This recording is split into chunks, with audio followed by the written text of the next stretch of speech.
Good morning everyone. Mrs world চ্যানেলে সবাইকে নতুন আর একটা ব্লগে সবাইকে স্বাগত জানাই। সেদিনকে আমরা সন্ধ্যাবেলায় চলে গেছিলাম চন্দননগর স্ট্যান্ডে।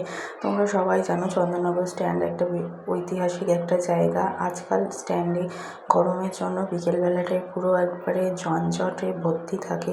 এখানে প্রচুর লাইন দিয়ে দেখো ফুচকা গাড়ি, ফাস্টফুডের দোকান। তোমরা যদি কোনোদিন এখানে আসো তাহলে দেখতে পাবে প্রচণ্ড পরিমাণে ফুচকার দোকান, কাবাবের দোকান, ভেলপুরি, ফুচকা যা চাইবে সেটাই খেতে পারবে।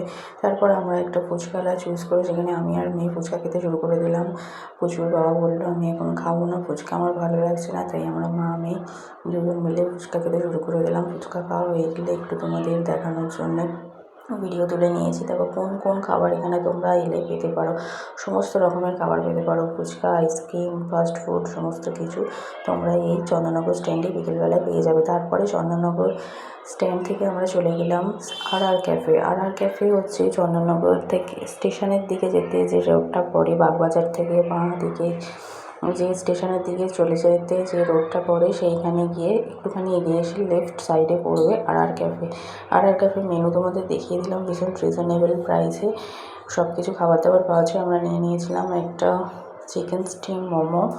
স্যুপটা তো আগেই দেখানো হয়ে গেল। যে স্টিম মোমোটা ভীষণ ভালো খেতে ছিল। আমরা চন্দননগর গেলে সচরাচর স্ট্যান্ড থেকে ঘুরে ক্যাফেতেই খেতে চাই। চিকেন স্টিম মোমোটা ভীষণ ভালো ছিল এবং প্রচণ্ড হেলদি ফুড, এবং ওইখানের অ্যাম্বিশনটাও খুব ভালো, যার জন্যে আমরা সবসময় চন্দননগর গেলে ক্যাফেটাকেই প্রেফার করি।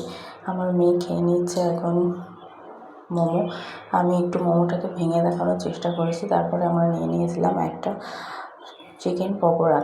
চিকেন পকোড়াটাও বেশ ভালো খেতে ছিল। আমরা গ্রেভি দিয়ে নিই, কারণ সায়রিন খেতে পারবে না বলে, ও ঝাল খেতে একদমই পারে না। এটা একদম স্পাইসলেস ছিল, সেই কারণে আমরা নিয়েছিলাম উইদাউট গ্রেভি। তারপর সায়রিনের বাবা বললো আমি একটা দার্জিলিং টি খাবো। দেখো টি যতটা না খেতে সুন্দর লেগেছিলো, আমার তার থেকে বেশি ভালো লেগেছিলো এই পটটার জন্যেই আমরা সবসময় দার্জিলিং টিটাই প্রেফার করি।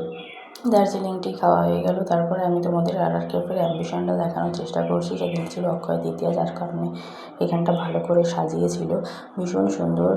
ওখানকার এমপ্লয়ীদেরও ব্যবহার ভীষণ ভালো, খুব সুন্দর একটা অ্যাস্থেটিক, একটা অথেন্টিক একটা ক্যাফে।